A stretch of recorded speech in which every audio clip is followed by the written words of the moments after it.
All right, we're learning Tanya. We're going to start with chapter 1. There are many ways of learning Tanya, that's the truth. Some people start with chapter 26, not with chapter 1. Some people start even with the second part, not the first part, and then go into the first part, chapter 26, and then go to the first part, chapter number 1.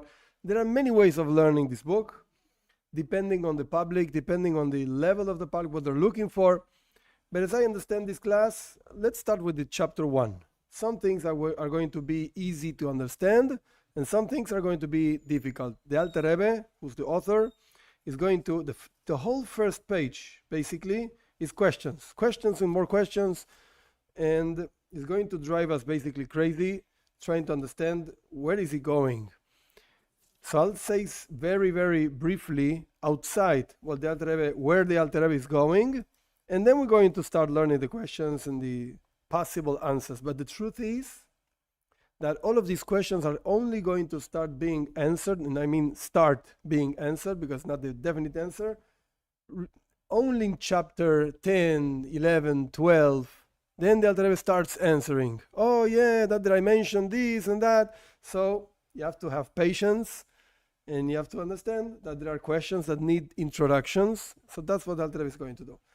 What's the purpose of all these questions? There's a name, and I stress these words, just a name, of a category which is called Beinonim. Beinonim means an intermediate person. And Alter Rebbe said in his own writing at the beginning of the book, this is called Sefer Shel Beinonim, a book of intermediate people. Okay, I have no idea what you're talking about. What does it mean, intermediate? What does it refer to? We don't know. But this term actually comes up in the Talmud. Quite a few. Comes up in the Talmud. It's not a term that the Alter Rebbe made up.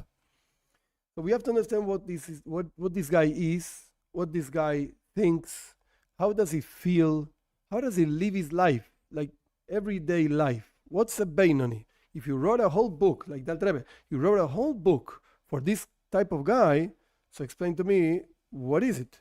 What is this guy? So that's where the Alter Rebbe is going. But in order to reach that place, which is only going to be reached in chapter 12, to reach that, the Alter Rebbe has to explain so many things before. The structure of the soul, the structure of the garments of the soul, and what's the world in general, the sanctity, impurity, all kinds of things. What's a good guy, what's a bad guy, all kinds of things that the Alter Rebbe has to explain in order to reach what's a Beinonim. And I know that I'm going fast, but at the end, so to speak, of the explanation, chapter 12, chapter 13, the Alter Rebbe is going to say, this is what God is expecting from you. Like, to be a bad person, kill, steal, or whatever you want to say against the will of God, of course God is not expecting this from you, definitely. Such a thing exists because we need to choose between good and bad, so there's a possibility of doing bad, but certainly that God doesn't want that. That's why he said, don't do this, don't do that, and so on. To be a tzaddik, to be a righteous person that the Alter Rebbe is going to define and explain in chapter 10, it's also not an option. It's not really something we can reach by our work, as we will learn in chapter 10. So I'm not saying the whole thing. So the option is to be a Beinonim. We have to really understand what this guy is. This is what Hashem is expecting of each one of us, to be a regular intermediate person, whatever that means. Okay, let's go. So the Alter Rebbe is going to ask many, many questions, leading us into understanding that it's not such a simple thing to say, yeah, be an intermediate person. What does that mean? When are you an intermediate person? What's really the point over here? This is what the Alter Rebbe is going to try to lead us by all these questions. So let's go. Perek Aleph, chapter 1. Tanya, we learned in a Braisa. Braisa is those teachings that were left out by Rabbi Yehuda Hanossi when he wrote the Mishnah. They're called Braises. In Tanya, it's a keyword in the Talmud that shows you that whatever we're going to say right now, it comes actually from those teachings that were left out. Besef Perek Gimel de Nida, in the end of the chapter 3 of the Talmud Nida, Mashvi noisei tzadik vel teirasha. God makes a soul swear before it's born, you will be, like before it's sent down in order to be born and so on, you will be a righteous person and you will not be an evil person, Rasha, an evil person. Even if the whole world tells you you are a righteous person, like, oh yeah, this guy is a righteous person, yeah, the other one, sure, for sure. Even so, you have to look at yourself as if you were an evil person. And the Alter Rebbe is going to say later, like in the chapter 12, 13, and so on, 14, Kerasha, like if you were a bad person, but that doesn't mean that you're really a bad person, but look at yourself as if you were an evil person. So now starts the question. We have to understand all of this. The Atanan, we learned in the Mishnah, you see the difference between Tanya and Tanan. Tanya means a Braisa, and Tanan means a Mishnah. Keywords. Avos Perek Beis, in the second chapter of Pirkei Avos, Ethics of Our Fathers. Ve'alti rasha b'fnei atzmecha. The Mishnah says clearly, don't be an evil person to yourself, b'fnei atzmecha, to your own eyes. We just said that the Braisa says you have to look at yourself as a bad person. And now the Mishnah says, don't look at yourself as a bad person. So, wait a second, what should I do? That's question number one. Furthermore, I have another problem. If you will look at yourself as a bad person, it's going to hurt you. You're really bad and you're nothing. You're really going to be in anguish. And you will be sad. And you will not be able to serve God with happiness and a good heart, which is an expression in the Torah, Parshas Kisavai. So you have to serve God with happiness, but I can't, because the Torah itself tells me not to be happy, be sad because you're a piece of garbage. I'm not going to be happy with that. So what does that mean, to look at myself as a bad person? And if it doesn't make any difference for you, I don't care, a good person, a bad person, everything is the same. You're not going to feel bad that you are actually an evil person. You could reach frivolity, which means you don't care about anything, God forbid, not Judaism, not God, not you, not me, not nothing. I don't care. Call me a good person, call me a bad person, I don't really care. So it's a problem also. Either you care and you become depressed, or you don't care, which is really bad. I don't care about anything. Okay, however, the explanation is like this. And as I mentioned before, this is going all the way to chapter 10, 11, 12, and so on. No, the idea is like this. We find, we find in the Talmud 5 different types of people. Now, I'll translate in a very simple way, but we will see that the Alter Rebbe offers much deeper translations than mine. But not because I don't know how to translate, even though that's true also. But what I mean is, there's a lot of deepness into what the Alter Rebbe is going to teach. So I will say just the simple meaning of the Talmud, which is what the Alter Rebbe is quoting over here. And then we will see that there's more to it. There are 5 types of people. Tzadik v'toiv loy. There's a righteous person that is good for him. He prospers. He's successful. Toiv loy. It's good for him. Life is good. He has money, he has health, and so on. He's having a good time. Again, simple translation. Not the deepness of the concept.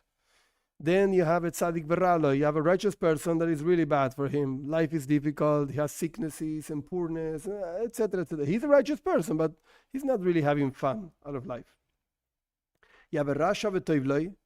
You have an evil person that is having a good time, really. He's an evil person. Steals and robs. He doesn't care about anything. He's having a good time. Rasha v'raloi. You have an evil person that he's not having a good time. He doesn't succeed in what he does. Beinonim. Oh, there comes up. The Talmud itself says there's another thing called Beinonim, an intermediate person. What does that mean? Okay, let's see what the Talmud says. The Talmud itself explains Tzadik v'toivloi, what is a righteous person that succeeds in life. That's a Tzadik Gomor. That's a complete righteous person. Whatever that means, we don't know. It's a complete righteous person. Okay, this is what the Talmud says. Tzadik v'raloi, what is a righteous person that is not having a good time, is really not succeeding? Tzadik she'eino gomur. Why doesn't he succeed in life? Because he's not a complete righteous person. Again, whatever that means, but it's not complete. That's why he has problems in life. If you would be complete, you wouldn't have problems. That's explanation of the Talmud. Uberaya mehemna, but the Raya mehemna literally means a faithful shepherd, which is Moshe Rabbeinu. These are parts of the Zohar, which is a book of Kabbalah, mysticism, that the tradition is that they were actually set by Moshe Rabbeinu. So that's why they're called Raya mehemna. Some parts of the Zohar. In Parshas Mishpatim, over there, it says like this, Pirush, he explained completely different than what the Talmud explains. Again, the Talmud explains that a person is having a good time or a bad time because you're within yourself complete or not complete. That's what the Talmud says. And the Zohar said something else. Tzadik v'raloi. What is a righteous person that succeeds? And now I'll go to the deeper explanation, deeper translation. Ra means bad, evil. Loi, in Hebrew, can have many translations. But in this case, loi means yours. It belongs to you. Something belongs to you. Ze shelo. This thing, it belongs to him. Okay, so let's see the words again. 3 words, 3 letters. 3 words. Tzadik, he's a righteous person. Verra, and the evil, loi, belongs to him. What do you mean? So the Zohar explains. Shehara sheboy kofuf latoiv v'chulei. The evil parts of his life are really subdued to the good parts. So the evil within him belongs to him. It belongs to, I'm the boss over here. I do have evil inside of me. Why is he called a righteous person? Okay, go to chapter 10. Not now.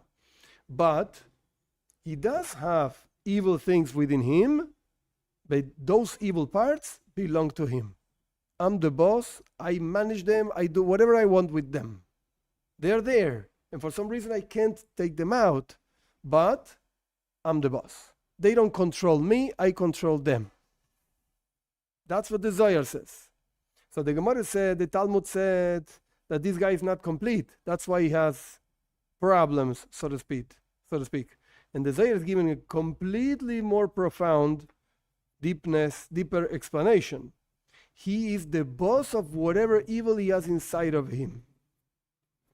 We're not talking about a person that is having a good life or a bad life, health or sickness. No, that's not the point. Forget it. I don't care. You think that the tzaddik, the true righteous person, cares whether he's sick or not? If God wants him to be sick, so he's sick. If God wants him to have money, he has money. If God doesn't want that, he doesn't have that. What's the problem? He's really no problem at all. He's happy with whatever he has. But over here, we're talking about an internal thing in his life. He recognizes this tzaddik, Veraloid, which has evil parts. He recognizes his evil within himself, and he controls it completely. Loi, belong to him. Okay, so that's the Raya mehemna. That's what the Zohar says. Uve Gemores of Perek Tes de Brachos, and the Talmud says at the end of the chapter 9 of the tractate Brachos, blessings, Tzadikim yetzer tov shoiftam, chule means etc. The tzaddikim, the righteous people, how do these people live? They have a yetzer tov, we don't know what this means, whatever. They have a good inclination, whatever that means, and that inclination judges them. Shoiftam, shoifet, the word shoifet. Judges them. We don't know what this means either. It's going to be explained in chapter 12, 13, and so on. So, tzaddikim, the righteous people, the good inclination, judges them, etc. Reshoim, the evil people, yetzer hara shoiftam, the bad inclination judges them, whatever that means. Beinonim, we wanted to explain what a Beinoni is. Okay, let's see a different place in the Talmud what a Beinoni is. Zevese shoiftam, he has a good inclination and an evil inclination, and both of them judge him or her. It's the same thing. V'chulei, etc. The Alter Rebbe is not a copyist of Talmud, so you want to know what the Talmud says, go look over there. I just told you what it is, the end of the chapter 9. But the Alter Rebbe brings another idea. that is brought down over there. Omar Rabbo, said Rabbo. Rabbo was a very, very special sage in the Talmud. Says Rabbo, Kegoin Ana, you want to know what a Beinoni is? You want to know what an intermediate person is? Look at me. Like me. Beinoni. I'm a Beinoni. I'm an intermediate guy. This is what Rabba says. Omar le Abaye, Abaye, who was a student of Rabba, told Rabba, Lo shabik marchai lechol beria. You don't live life for any other creature. If you are a Beinoni, if you are an intermediate person, what about me? I'm a Rasha. I'm an evil person. And evil people are considered like spiritually dead. So if you're a Beinoni, I'm dead. You don't live life for anybody else. You're a Beinonim. You're nuts. You're not a Beinonim. If you're a Beinonim, we're all dead. This is what Abaye told Rabbi. And so on. Look at the Gemara. In order to understand all of this properly, like a good explanation, we don't understand what this guy is, what this Beinoni is. Suddenly we see that a tzaddik has evil parts also. This is what the Gemara says. And the Zohar even goes deeper, has even parts within him, not just that he's not having a good life. And we see that Rabbi considering himself a Beinoni. This is nuts. This is crazy. What is he talking about? What's a Beinoni? I'm not Rabbi, so I'm not a Beinoni, so I'm dead. What's going on? Another question. The Talmud says in Baba Basra in chapter 1 that Eoif, Job, this famous guy, he said like this, Ribono shel olam, master of the world. He turned to God and said like this, master of the world. Barasa tzadikim, barasa reshaim v'chule. You created, literal translation, you created righteous people, you created evil people, and so on. So we see from the words of Eoif that we don't really have so much choice. Either God created you as a tzaddik, or as a rasha, a righteous person, an evil person, and that's it. And Alter Rebbe asks, wait a second. The Talmud says clearly that when a person is going to be born, there's an angel over there asking a few questions to God. He's going to be tall, he's going to be low, he's going to be smart, and so on. Many questions. Tzaddik v'rasha lo yikamer. But the angel never asks, is this guy going to be a righteous person or an evil person? That's in your hands. That's in your hands. You want to be a good guy, you can be a good guy. You want to be a bad guy, you can do that also. Okay, God is probably going to punish you, whatever. But it's your choice. Free will. So what is Eof saying? That God created righteous people, God created evil people? No, doesn't make any sense. Furthermore, let's understand the essence of a level of a Beinoni, of a intermediate person. What is this? Certainly, says the Alter Rebbe, we're not talking about a person that has half of his life merits, mitzvahs, commandments, good deeds, and half of his life sins. That's not a Beinoni, as we will see later in the next page. The Alter Rebbe is going to quote something from the Talmud talking about this. That doesn't make any sense. Like, I only killed 5 people and I gave tzedakah to 5 people. I'm a Beinoni. Good. I did 5 bad, evil things, 5 good things. I have 5 and 5. I'm a Beinoni. No, you're nuts. Shein ken. If you're going to tell me that a Beinoni, what does it mean, an intermediate person, has some good things and some bad things? How did Rabbi, this sage that we quoted before, make such a big mistake on himself? To say that he is a Beinoni. Oh, really? How many people killed Rabbi? No, only 2. Okay, so he's a Beinoni. No. It is known that his mouth did not interrupt for a second the words of Torah. He was constantly pronouncing words of Torah, Rabbi. To the point that the angel of death could not govern, could not take him, could not kill him, because he was all the time saying Torah. When you're all the time saying Torah, the angel of the death cannot catch you. So Rabbi was such a special person. He wouldn't die. For whatever reason, he stopped learning Torah. He fell. I don't remember. There's a story by David HaMelech also. But the point is, he was a holy person. Really holy person. How can you say that Rabbi made a mistake with the half of his life sins? The truth is that I have sinned half of my life. And I'm considering myself a Beinonim. What are you talking about? You're nothing. You're a Rasha. You're an evil person. That's one problem. So we don't understand what a Beinonim is. We thought, Beinonim, have good, have bad, in the middle. No, that's not the point. Furthermore, nikra Rasha, Gomur. So let's try to understand, when is this person considered a Beinonim? In which stage of his life? So let's take like pictures of this person, and let's see. In the moment that this person is doing a sin, he's sinning. So take him a picture. He's stealing, he's killing, he's sinning. The Torah calls him a complete and absolute evil person. So in the moment that he's sinning, he's not called a Beinonim. He's called a Rasha, a bad person. And if after the sin he repented, Nikra Tzadik Gomor, he's a complete Tzadik. He repented. That's it. He washed out the sin in whatever way he did it. Doesn't really matter. That's the third part of Tanya. We're not learning that now. So the guy, you take a picture of him after he did tshuva, he's a tzaddik. So if you take a picture of him when he's sinning, he's a rasha.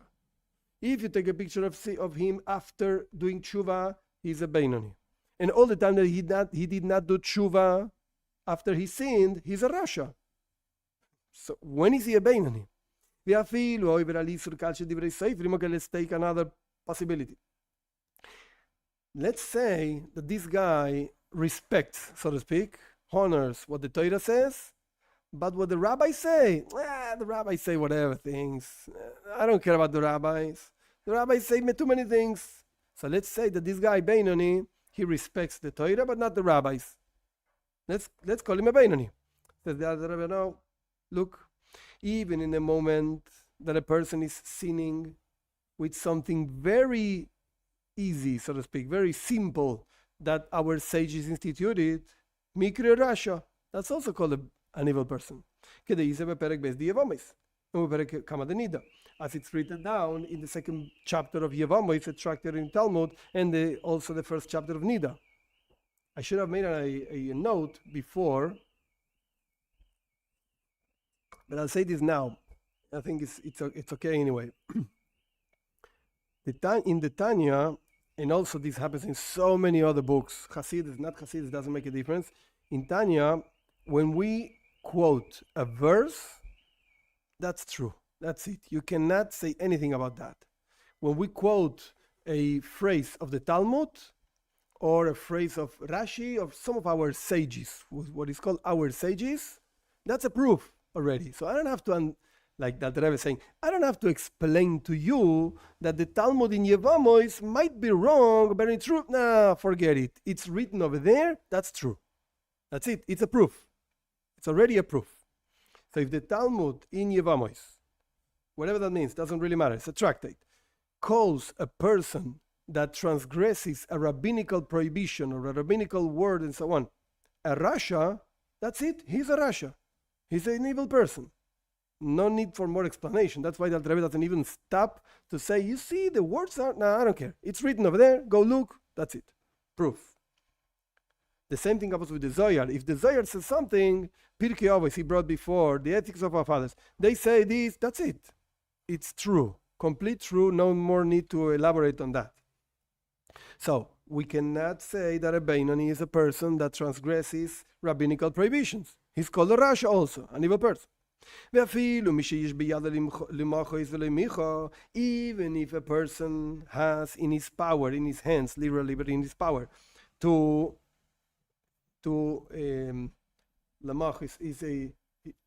tell somebody else not to sin, like to make a reprimand on somebody else and tell him, this is a sin, what you did before, and so on, and you didn't do it.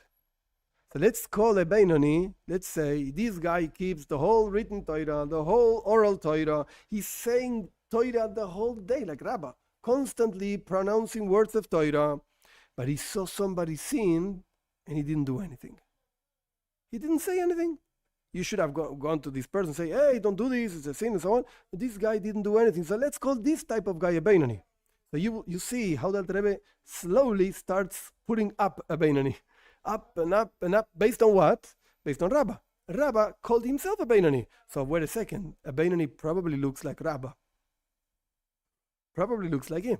So over here, even a person that has the power, the possibility of rebuking somebody else, I think that's the word, rebuking somebody else, but he didn't do it, that's also called a Rasha. It's called a wicked person. In the 6th chapter of Shavuos, another tractate in the Talmud. How much more so a person that does not keep any positive commandment that could keep. If you can't, okay, you can't, whatever. But if you can, and you don't do it, how much more so you call a Rasha? If you don't do something that a rabbi said, you'll call a wicked person. If you don't do something what the Torah said, of course you're a wicked person. What are you talking about? For instance, see what it says, so powerful. Any person that has the power, the possibility, the time, and so on, to learn Torah, but he doesn't do it. He prefers to watch Netflix and Instagram, and let's see what people say about, whatever, birds in Antarctica. This guy, Allah Darshu Razal, on this guy, our sages say, Kidvar Hashem Baza. He treated the word of God with contempt. So this guy treated the words of Torah with contempt. He doesn't care. And our sages continue saying, this guy is going to be cut off from the Jewish people. Very harsh punishment. So what are you going to say? That this guy it's a Beinonim? Forget it. This guy could be learning Torah. He doesn't do it. He's a Rasha. He's a bad person. He's going to be cut off. His soul is going to be cut off from the Jewish people. Upshita, and it's obvious. The Mikra Rasha Tfei, Me'oiver Isu de Rabbanan. The Alter Rebbe mixes Aramaic with Hebrew all the time.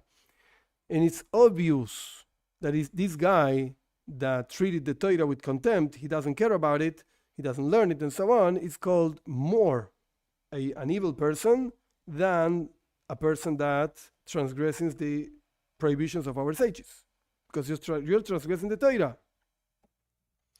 Being so, again, we don't know what a Beinonim is. We tried a few things, we tried a few options.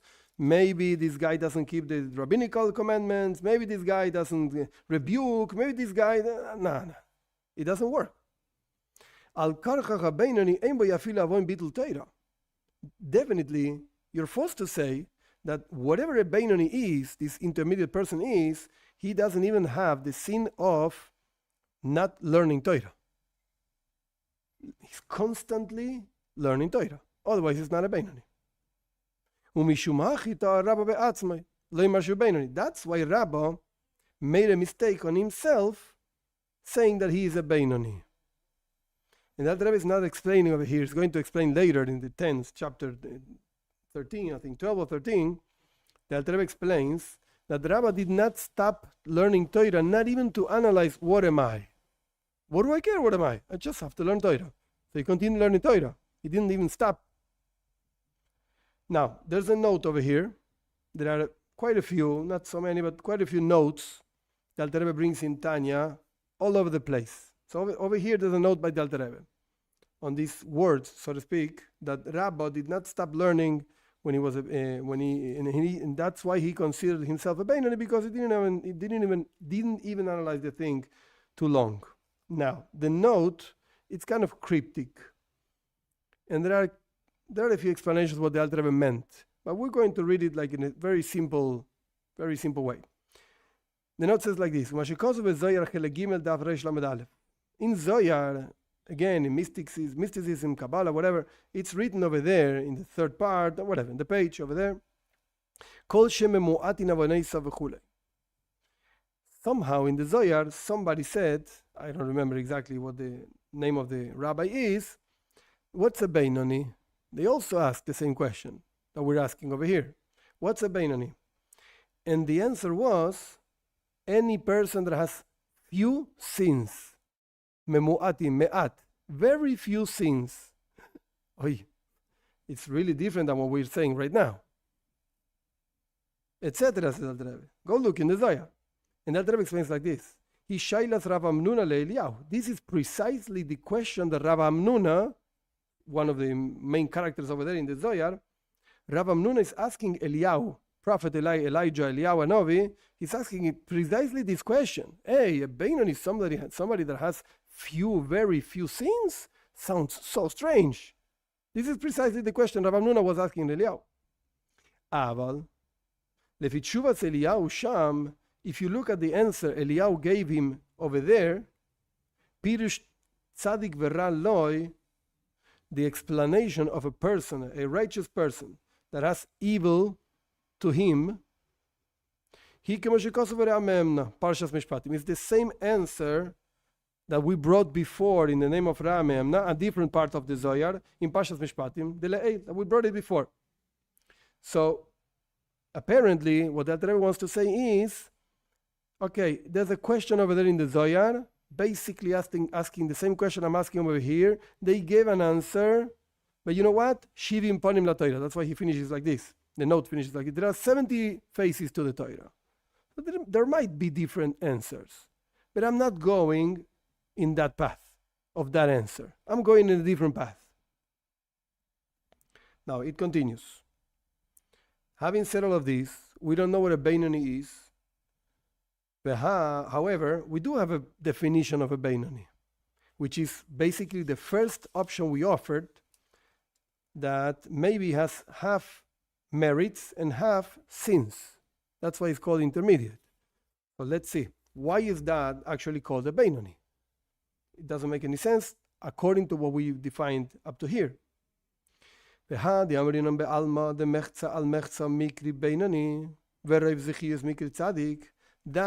That we say in general, that if a person has half and half, that means half good deeds, half bad deeds, that's called a intermediate Beinonim. And if you have more merits than sins, you'll call it tzaddik. So I made all kinds of mitzvahs and good deeds, and I helped so many people. I just killed 3 guys throughout my whole life. Only that. Those are only my sins. Why should I be not called a tzaddik? I have more good deeds than bad deeds. Doesn't sound so nice. Why do we call this person a Beinonim if it's half and half, or a tzaddik more good than evil? Hushema Mushal, says the Alter Rebbe. This is only a borrowed name. He's going to explain. He's not defining what the person is. He's just saying, we call him this way, but it's not the definition of the person. Why do we call it this way? Le'inyan schar ve'oinesh. This is only for the judgment after 120 years regarding the reward you're going to receive, the punishment you're going to receive. God judges a person after the majority of his acts throughout life. So therefore, when a person has more good deeds than bad deeds, it's called a tzaddik. You won, so to speak. You won the judgment. You're fine. Don't worry. Because you actually were meritorious after the whole analysis of all the good deeds that you did in your life, all the bad deeds you did in your life, and so on. Now, before moving on, one important note. I always, more in a humorous note than anything else, talk about killing people and so on. The Rambam says clearly that we don't know the hardness of each Aveira, of each transgression. We don't know that. The only one that knows is God. So it could be that this guy killed one person and still call it tzaddik after all the things that he did in his life and so on. I don't know. I have no idea. I didn't kill anybody and I'm not interested, but I don't know. Or it might be that the guy was such a good person and so on, but he, screamed at his wife. And God says, no, your wife? Impossible. You're not a tzaddik. But I did so many good things in my life. No. I don't know. Nobody knows. But whatever, let's go back to the text itself. Clearly, and the Rambam mentions this also in his laws of tshuva, The Rambam mentions clearly that God takes all the good deeds, and it's also in Pirkei Avos, the ethics of our Father. Everything that you do is written down, and God remembers, He doesn't forget. Every good deed is written down, every bad deed is written down, and you're going to have to explain after 120 years what happened with you. Okay. Aval, however, לעניין המיתוס שם התויר והמיילו של מיילוס ומדרגות חלוקוס צדיקים ובינונים, if you want to go to the true definition of a person, like an adjective, you call this person a tzaddik, you call this person a Beinoni, because that's the definition of a person. That's what he is. Not that he won a judgment. Oh, okay, he's innocent, he's a tzaddik. Yeah, you don't know what he really did, but in this particular judgment, he's innocent. But he's guilty on all the other ones. No. You want to define a person. What's really the virtue and the level of a tzaddik, of a righteous person, and a Beinoni, an intermediate person? If you really want to define them, Amr Razal, our sages said, tzaddikim yetzer tov sheiftan, as we said before. The tzaddikim are judged. Now we see a little bit more of what this means, actually. He is going to be judged by his yetzer tov, by the good deeds that he did throughout his life, and what's going on within his heart. What's the main voice, so to speak, within this person? Yetzer tov, a good inclination. Inclination to do good. Shneur, as it's written, my heart is empty inside of me. And the Talmud says, Shein lo yetzer hara. David HaMelech, King David, who said actually this verse in Tehillim, in Psalms, he did not have a bad inclination, evil inclination. Why not? Because he killed, literally, his evil inclination through fasting. That doesn't mean we have to fast. No. It's just explaining one idea. A tzaddik, what's the definition of a tzaddik? He's yetzer tov, his good inclination. Why? Because his evil inclination either is dead, like David HaMelech, or, as the Alter Rebbe is going to explain in chapter 10, it's so small it doesn't express, or furthermore, he changed completely the evil inclination into a good inclination. Now he has two good inclinations. No evil at all within this guy. That's a tzaddik. Ooh, he never has a thought of an evil act at all. Never. Aval, however, Kol mi shelo higia lemadrega zu, any person that did not reach this level, again, he doesn't even have a thought of an evil idea, act, nothing. Even though throughout life his good deeds are more numerous, more good deeds than sins, this guy is not at all in the level of a tzaddik, of a righteous person. Even though he has more good deeds than bad deeds, but he still has a yetzer hara, has a bad inclination, and still has thoughts and speech and action, as we're going to learn later. This guy is not called a tzaddik. Forget it. It's important to understand what the Alter Rebbe calls Shema Mushal. We're borrowing a name just to call him like this because he won a judgment. Mazel tov. But you have a list of 345 judgments on you. You won one of them. You're a tzaddik. Yeah. Let's fight the other ones. Come on. It's not so easy. So, this guy, that's what a borrowed name is. Right now, okay, I'm going to call you innocent. You're innocent to this one. But the rest, I'm not sure. This one you got, innocent. But that doesn't define the person. The tzaddik, in chapter 1 of Tanya, chapter 10 explains it a lot. That's the place where the Alter Rebbe explains a tzaddik. In chapter 1, a tzaddik doesn't have a yetzer hara, doesn't have evil inclination. That's it. That's a tzaddik. That's what a person is. That's why our sages said in the Medrash, God saw that the righteous people were very few. Yeah, now we're talking about very few amount of people. God then, because he saw there were really few people, he planted them in each generation. So every generation would have a tzaddik. And there are different numbers of tzaddikim that the different sages bring. either 36 or more, 36 or 18 or whatever. All these numbers actually represent levels of tzaddikim. The Alter Rebbe is going to bring in chapter 10 Rabbi Shimon Bar Yochai, who tells his son, Ra'isi b'nei Aliyah, I saw very high level people, but they're very few. And tell him more. Rabbi Shimon Bar Yochai says, if they are two, it's you and me. Rabbi Elazar, his son, and himself. And if it's only one, it's me. So we're talking about a very special type of people over here. Very few. Ukemoshe Kosov. And as it's written, Tzaddik Yesod Olam. There's one tzaddik, there's one righteous person, which is the foundation of the whole world. Every single thing in the world depends on this person. So we're not talking about a regular guy. Sometimes that's a bad thought, whatever. Or sometimes that's something not good. Most of the time I behave. Sometimes I don't. Whatever, most of the time, yes. No, we're talking about the foundation of the world.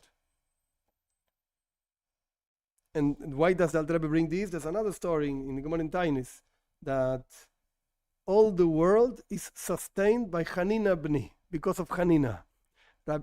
God loved so much Rabbi Hanina ben Doisa, who was a very special person.